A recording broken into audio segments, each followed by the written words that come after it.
ಹ್ಮ್ ನಾವೆಲ್ಲರೂ ಮಳೆಯಾದಾಗ ಮಣ್ಣಿನಲ್ಲಿ ಆಟ ಆಡ್ತೀವಿ ಅಲ್ವಾ? ಆದರೆ ಆ ಒದ್ದೆ ಮಣ್ಣಿಗೂ ಆ ದೊಡ್ಡ ಸಿಟಿಗಳಲ್ಲಿರೋ ಎತ್ತರವಾದ ಬಿಲ್ಡಿಂಗ್ಗಳಿಗೂ ಆ ಒಂದು ವಿಶೇಷವಾದ ಸಂಬಂಧ ಇದೆ. ಇವತ್ತಿನ ಈ ಡೀಪ್ ಡೈವ್ಗೆ ಸ್ವಾಗತ. ನಾವಿವತ್ತು ಒಂದು ರೋಚಕವಾದ ವಿಷಯದ ಬಗ್ಗೆ ಚರ್ಚೆ ಮಾಡ್ತಾ ಇದ್ದೀವಿ. ನಮಸ್ಕಾರ. ಹೌದು, ಖಂಡಿತ. ಇದು ಕೇಳೋಕೆ ಆಶ್ಚರ್ಯ ಆಗ್ಬಹುದು, ಆದ್ರೆ ಇವೆರಡೂ ಮೂಲತಃ ಒಂದೇ ಅಂತ ಹೇಳ್ಬಹುದು.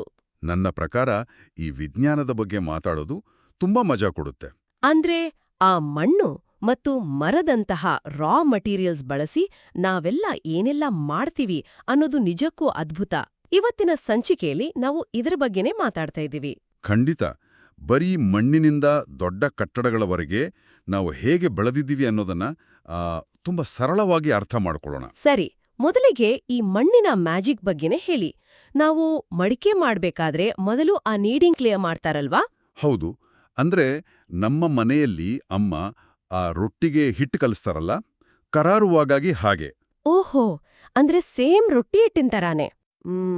ಹೌದು, ಅದೇ ಥರ ಮಣ್ಣಿಗೆ ನೀರ್ ಹಾಕಿ ಚೆನ್ನಾಗಿ ಹದ ಮಾಡ್ತಾರೆ. ಆಮೇಲೆ ಅದನ್ನ ಪಾಟರ್ಸ್ ವೀಲ್ ಅಂದ್ರೆ ಕುಂಬಾರನ ಚಕ್ರದ ಮೇಲೆ ಇಡ್ತಾರೆ. ಸರಿ ಸರಿ. ಅಲ್ಲಿ ಆ ಚಕ್ರನ ವೇಗವಾಗಿ ತಿರುಗಿಸ್ತಾ ಶೇಪಿಂಗ್ ಕ್ಲೇ ಮೂಲಕ ಆ ಮಣ್ಣಿಗೆ ಒಂದು ಸುಂದರವಾದ ಆಕಾರ ಕೊಡ್ತಾರೆ. ಅರೆ ವಾ! ಆದ್ರೆ ಬರೀ ಆಕಾರ ಕೊಟ್ರೆ ಸಾಲ್ದಲ್ವಾ? ಆ ಮಣ್ಣು ಗಟ್ಟಿಯಾಗೋದು ಹೇಗೆ? ಅಲ್ಲಿಯೇ ನಿಜವಾದ ವಿಜ್ಞಾನ ಇರೋದ್ ಗೊತ್ತಾ? ಮಣ್ಣಿಗೆ ಆಕಾರ ಕೊಟ್ಟ ಮೇಲೆ ಅದನ್ನ ಡ್ರೈಯಿಂಗ್ ಮಾಡ್ತಾರೆ. ಅಂದ್ರೆ ಮೊದಲು ಬಿಸಿಲಿನಲ್ಲಿ ಒಣಗಿಸ್ತಾರೆ. ಓಕೆ. ಆದ್ರೆ ಬರೀ ಒಣಗಿಸಿದ್ರೆ ಅದಕ್ಕೆ ಮತ್ತೆ ನೀರ್ ತಾಗಿದಾಗ ಕರಗಿ ಹೋಗುತ್ತಲ್ವಾ? ನಿಖರವಾಗಿ ಹೇಳಿದ್ರಿ. ಅದಕ್ಕಾಗಿಯೇ ಅದನ್ನ ಕಿಲ್ನ್ ಅಂದ್ರೆ ದೊಡ್ಡದಾದ ಒಲೆಯಲ್ಲಿಟ್ಟು ಬೇಕಿಂಗ್ ಕ್ಲೇ ಮಾಡ್ತಾರೆ. ಅಂದ್ರೆ ಆ ಬೇಕಿಂಗ್ ಪ್ರಕ್ರಿಯೆಯಲ್ಲಿ ಅತಿ ಹೆಚ್ಚಿನ ಶಾಖದಿಂದ ಮಣ್ಣಿನೊಳಗಿರುವ ನೀರಿನಂಶ ಸಂಪೂರ್ಣವಾಗಿ ಆವಿಯಾಗುತ್ತೆ ಅಂತನಾ? ಹೌದು, ಖಂಡಿತ. ಆಗ ಆ ಮಣ್ಣಿನ ಕಣಗಳು ಶಾಶ್ವತವಾಗಿ ಒಂದಕ್ಕೊಂದು ಬೆಸೆದುಕೊಳ್ತವೆ. ಆಮೇಲೆ ಅದು ಮತ್ತೆಂದೂ ಒದ್ದೆ ಮಣ್ಣಾಗೋದಿಲ್ಲ. ವಾವ್! ಅಂದ್ರೆ ಇದೇ ತಂತ್ರನೇ ಬಳಸಿ ನಾವು ಮನೆ ಕಟ್ಟುವ ಇಟ್ಟಿಗೆಗಳನ್ನ ಕೂಡ ಮಾಡ್ತೀವಾ? ಹೌದು ಹೌದು. ಮಣ್ಣನ್ನ ಆಯತಾಕಾರದ ಬ್ರಿಕ್ ಮೋಲ್ಡ್ಸ್ನಲ್ಲಿ ಹಾಕಿ ಆಕಾರ ಕೊಡ್ತಾರೆ. ಸರಿ. ಆಮೇಲೆ ಬಿಸಿಲಿನಲ್ಲಿ ಡ್ರೈಯಿಂಗ್ ಮಾಡಿದ ನಂತರ ತುಂಬಾ ದೊಡ್ಡ ಕಿಲ್ನಲ್ಲಿ ಫೈರಿಂಗ್ ಮಾಡ್ತಾರೆ. ಓಹೋ, ಅಂದ್ರೆ ಈ ವಿಪರೀತ ಬಿಸಿಯಿಂದಲೇ ಹಾರ್ಡನಿಂಗ್ ಆಫ್ ಬ್ರಿಕ್ಸ್ ಆಗೋದು ಅಂತಾಯ್ತು. ಖಂಡಿತ. ಆ ಮಣ್ಣು ಬೆಂದಾಗ ಅದರಲ್ಲಿರುವ ಕಬ್ಬಿಣದಂಶ ಆಕ್ಸಿಡೈಸ್ ಆಗತ್ತೆ. ಅದರಿಂದಲೇ ಇಟ್ಟಿಗೆಗಳಿಗೆ ಆ ಸುಂದರವಾದ ಕೆಂಪು ಬಣ್ಣ ಬರೋದು. ಇದು ಬಹಳ ಇಂಟ್ರೆಸ್ಟಿಂಗ್. ಆದ್ರೆ ಇಲ್ಲಿ ನನಗೊಂದು ಪ್ರಶ್ನೆ ಕಾಡ್ತಾ ಇದೆ. ಕೇಳಿ. ನಾವು ಹಳ್ಳಿಗಳಲ್ಲಿ ನೋಡಿದ್ರೆ ಹೆಚ್ಚಾಗಿ ಮಣ್ಣಿನಿಂದ ಮತ್ತು ಹುಲ್ಲಿನಿಂದ ಮಾಡಿದ ಗುಡಿಸಲುಗಳಿರ್ತವೆ. ಆದ್ರೆ ಸಿಟಿಗೆ ಬಂದ್ರೆ ಬರೀ ಕಾಂಕ್ರೀಟ್ ಮತ್ತೆ ಇಟ್ಟಿಗೆ ಸಿಮೆಂಟಿನ ಎತ್ತರದ ಕಟ್ಟಡಗಳು ಕಾಣಿಸ್ತವೆ. ನಾವು ಯಾಕೆ ಎಲ್ಲಾ ಕಡೆ ಒಂದೇ ರೀತಿಯ ಮನೆಗಳನ್ನ ಕಟ್ಟಲ್ಲ? ಇದಕ್ಕೆ ಮುಖ್ಯ ಕಾರಣ ಎನ್ವೈರನ್ಮೆಂಟಲ್ ಸೂಟಬಿಲಿಟಿ. ಅಂದ್ರೆ ನಮ್ಮ ಸುತ್ತಲಿನ ಪರಿಸರಕ್ಕೆ ತಕ್ಕಂತೆ ಹೊಂದಿಕೊಳ್ಳೋದು. ಅಂದ್ರೆ ಈಗ ಬಿಸಿಲು ಜಾಸ್ತಿ ಇರೋ ಕಡೆ ಹೇಗಿರುತ್ತೆ? ನೋಡಿ, ಬಿಸಿಲು ಜಾಸ್ತಿ ಇರೋ ಹಳ್ಳಿಗಳಲ್ಲಿ ಮಣ್ಣಿನ ಮನೆಗಳು ಒಳಗಡೆ ಒಂಥರ ಎಸಿ ಹಾಕಿದಂತೆ ತಂಪಾಗಿರುತ್ತವೆ. ಓಹೋ, ಹೌದಲ್ವಾ? ಹೌದು. ಅದೇ ರೀತಿ ತುಂಬಾ ಚಳಿ ಅಥವಾ ಮಂಚು ಬೀಳುವ ಜಾಗದಲ್ಲಿ ಬೆಚ್ಚಗಿರಲು ಮರನ ಬಳಸ್ತಾರೆ. ಸರಿ. ಆದ್ರೆ ನಗರಗಳಲ್ಲಿ ಜಾಗ ಕಡಿಮೆ ಇರೋದ್ರಿಂದ ಎತ್ತರದ ಕಟ್ಟಡಗಳನ್ನ ಕಟ್ಟಲೇಬೇಕು ಅಲ್ವಾ? ಹೌದು. ಅದಕ್ಕೆ ಸಾಕಷ್ಟು ಬಲ ನೀಡುವಂತಹ ಗಟ್ಟಿಯಾದ ಬಿಲ್ಡಿಂಗ್ ಮೆಟೀರಿಯಲ್ಸ್ ಬೇಕಾಗತ್ತೆ. ಅರ್ಥವಾಯ್ತು.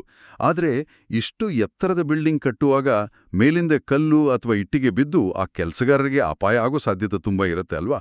ನಾನೇ ಎಷ್ಟೋ ಕಡೆ ನೋಡಿದೀನಿ. ನಿಮ್ಮ ಕಳವಳ ಸರಿ. ಅದಕ್ಕಾಗಿಯೇ ನಿರ್ಮಾಣದ ಜಾಗದಲ್ಲಿ ಸೇಫ್ ವರ್ಕ್ ಪ್ರಾಕ್ಟೀಸಸ್ ಪಾಲಿಸೋದು ಕಡ್ಡಾಯ. ಅಂದ್ರೆ ಯಾವ ತರದ ಸುರಕ್ಷತೆ? ಕೆಲಸಗಾರರು ತಮ್ಮ ತಲೆಗೆ ಪೆಟ್ಟಾಗ್ಬಾರ್ದು ಅಂತೆ ಗಟ್ಟಿಯಾದ ಹೆಲ್ಮೆಟ್ ಧರಿಸ್ತಾರೆ. ಓಕೆ. ಮತ್ತೆ ಬೇರೆ ಏನಾದ್ರೂ ಬಳಸ್ತಾರಾ? ಹೌದು. ರಾತ್ರಿ ಹೊತ್ತು ಅಥವಾ ಧೂಳಿನ ನಡುವೆಯೂ ಅವರು ಎದ್ದು ಕಾಣ್ಲಿ ಅಂತೆ ನಿಯಾನ್ ಬಣ್ಣದ ಹೊಳೆಯುವ ಸೇಫ್ಟಿ ವೆಸ್ಟ್ ಕೂಡ ಹಾಕ್ಕೊಳ್ತಾರೆ. ಓಹೋ, ಇವೆಲ್ಲವೂ ಅವರ ಪ್ರೊಟೆಕ್ಟಿವ್ ಎಕ್ವಿಪ್ಮೆಂಟ್ ಅಂತಾಯ್ತು. ಖಂಡಿತ. ಈ ಸುರಕ್ಷತಾ ಸಾಧನಗಳು ದೊಡ್ಡ ದೊಡ್ಡ ಅನಾಹುತಗಳನ್ನ ತಪ್ಪಿಸುತ್ತವೆ. ಈ ಕಟ್ಟಡಗಳ ಬಗ್ಗೆ ಮಾತಾಡುವಾಗ ನನಗೆ ಒಳದ ಇನ್ನೊಂದು ವಿಷಯ ಅಂದ್ರೆ ಏನದು? ಈ ಇಟ್ಟಿಗೆಗಳನ್ನ ಒಂದರ ಮೇಲೊಂದು ಜೋಡಿಸುವಾಗ ಒಂದು ನಿರ್ದಿಷ್ಟವಾದ ವಿನ್ಯಾಸ ಮೂಡುತ್ತೆ. ಒಂಥರ ಅಚ್ಚುಕಟ್ಟಾದ ಡಿಸೈನ್. ಇದೇ ತರಹದ ವಿನ್ಯಾಸಗಳನ್ನ ನಾವು ಪ್ರಕೃತಿಯಲ್ಲೂ ನೋಡ್ಬೋದಲ್ವಾ? ಹೌದು. ಪ್ರಕೃತಿ ಕೂಡ ಒಂಥರ ದೊಡ್ಡ ಇಂಜಿನಿಯರ್ ಇದ್ದ ಹಾಗೆ. ನೀವು ಕಾಡಿನಲ್ಲಿರೋ ಹುಲಿಯ ಮೈಮೇಲಿರೋ ಪಟ್ಟೆಗಳನ್ನ ಗಮನಿಸಿದ್ರೆ ಅದು ಪ್ಯಾಟರ್ನ್ಸ್ ಇನ್ ಆನಿಮಲ್ಸ್.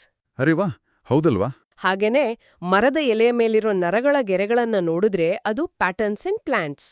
ಓಹೋ, ಅಂದ್ರೆ ಪ್ರಕೃತಿಯಲ್ಲಿ ಈ ರೀತಿ ರಿಪೀಟಿಂಗ್ ಶೇಪ್ಸ್ ಮತ್ತು ರಿಪೀಟಿಂಗ್ ಲೈನ್ಸ್ ಇರುತ್ತೆ ಅಂತಾಯ್ತು. ಹೌದು, ಅದು ಬರೀ ಸೌಂದರ್ಯಕ್ಕೆ ಮಾತ್ರ ಅಲ್ಲ, ಅದು ಪ್ರಾಣಿಗಳಿಗೆ ಕಾಡಿನಲ್ಲಿ ಅಡಗುಕೊಳ್ಳಲು ಮತ್ತು ಎಲೆಗಳಿಗೆ ಗಾಳಿಯ ಎದುರು ಬಲವಾಗಿ ನಿಲ್ಲಲು ಸಹಾಯ ಮಾಡುತ್ತೆ. ಅದ್ಭುತ. ಅಂದ್ರೆ ಪ್ರಕೃತಿಯ ವಿನ್ಯಾಸನ ನೋಡಿಯೇ ನಾವು ನಮ್ಮ ಕಟ್ಟಡಗಳ ವಿನ್ಯಾಸನ ಕಲ್ತಿದ್ವಿ ಅನ್ಸುತ್ತೆ. ಖಂಡಿತ ಹಾಗೇನೆ.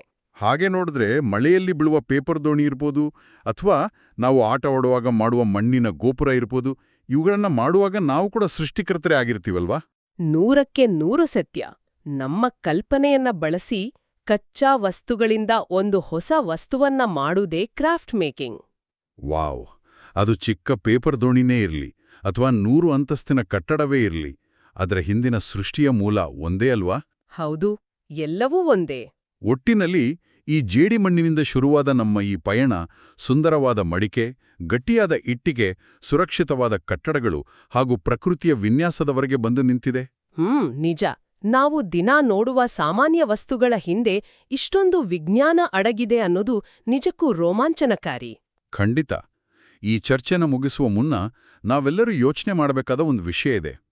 ನಾವು ಈ ಮಣ್ಣನ್ನ ಸುಟ್ಟು ಗಟ್ಟಿ ಮಾಡಿ ಶಾಶ್ವತವಾದ ಮನೆಗಳನ್ನ ಕಟ್ಟುತ್ತೀವಿ ಅಂತ ಅಂದುಕೊಳ್ತೀವಿ.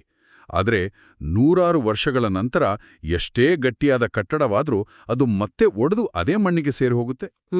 ಹೌದು, ಇದು ಪ್ರಕೃತಿಯ ನಿಯಮ. ಹಾಗಾದ್ರೆ ನಾವು ನಿಜಕ್ಕೂ ಶಾಶ್ವತವಾದದ್ದನ್ನ ಕಟ್ಟುತ್ತಿದ್ದೀವಾ? ಅಥವಾ ಈ ಭೂಮಿಯ ಮಣ್ಣನ್ನ ಸ್ವಲ್ಪ ಕಾಲ ಸಾಲವಾಗಿ ಪಡೆದು ಆಟವಾಡಿ ಮತ್ತೆ ವಾಪಸ್ ಕೊಡ್ತಿದ್ದೀವಾ? ಮುಂದಿನ ಬಾರಿ ಯಾವುದಾದ್ರೂ ಕಟ್ಟಡ ನೋಡಿದಾಗ ಇದರ ಬಗ್ಗೆ ಖಂಡಿತ ಯೋಚನೆ ಮಾಡಿ.